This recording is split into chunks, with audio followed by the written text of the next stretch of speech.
শরীফে আল্লাহ রাব্বুল আলামিন পরকালের কথা, মৃত্যুর কথা, কিয়ামতের কথা, হাসরের কথা, সিরাতের কথা, মিজানের কথা, মওতের কথা যত বলেছেন, জান্নাতের কথা যত জায়গায় যতগুলা বলেছেন, সবগুলি আয়াতে কারিমা যদি এক জায়গায় করা যায় তাহলে পুরা কোরআন শরীফের 1/3 10 পারার সমান হবে। জোরে বলেন সুবহানাল্লাহ।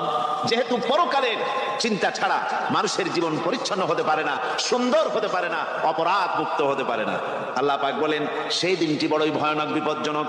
ওই দিনটির ব্যাপারে আল্লাহ পাক তার বান্দাদেরকে সতর্ক করে দিয়েছেন, বান্দারা সতর্ক হয়ে যাও, এইভাবে দিন যাবে না, কিয়ামত আসবে। আর ওই কিয়ামত এত মারাত্মক হবে, আল্লাহ সতর্ক করছেন বান্দাদেরকে, ইয়া আইয়ুহান নাসুত্তাকু রাব্বাকুম ইন্না সালসালাতাস সাআতি শাইউন আযীম। হে মানব সকল, আত্মরক্ষা করো খোদার গজব থেকে, আল্লাহর গজব থেকে আত্মরক্ষা করো।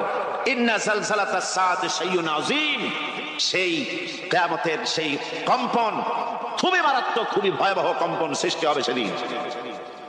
ইয়াউমা তারাউনাহা তাযহালু কুল্লু মুরদিআতিন আম্মা আরদাআত।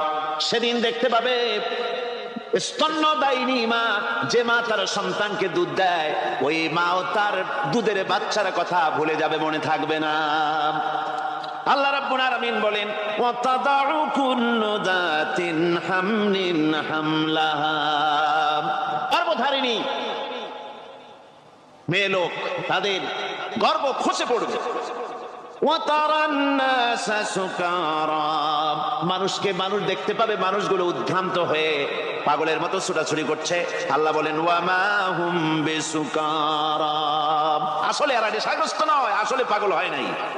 ছুটছে কেন? কেন? স্তন্যদায়িনী মা দুধের বাচ্চার কথা ভুলে গেছে। গর্ভধারিণী গর্ভবতী নারী, তার গর্ভ খসে পড়েছে, মানুষ পাগলের মতো দৌড়াচ্ছে। কারণ কি? পাগল তো হয় নাই। আল্লাহ বলেন আসল কারণ হলো ওয়ালাকিন্না আযাবাল্লাহি শাদীদ, আল্লাহর ভয়ঙ্কর আযাব। আর এই সব দৃশ্য, এই সব কম্পন মানুষের মধ্যে ত্রাস সৃষ্টি করে দিয়েছে। কোরআন শরীফে আল্লাহ রাব্বুল আলামিন পরকালের কথা, মৃত্যুর কথা, কিয়ামতের কথা, হাসরের কথা, সিরাতের কথা, মিজানের কথা, মওতের কথা যত বলেছেন, জান্নাতের কথা যত জায়গায় যতগুলা বলেছেন, সবগুলি আয়াতে কারিমা যদি এক জায়গায় করা যায় তাহলে পুরা কোরআন শরীফের 1/3 10 পারার সমান হবে। জোরে বলেন সুবহানাল্লাহ।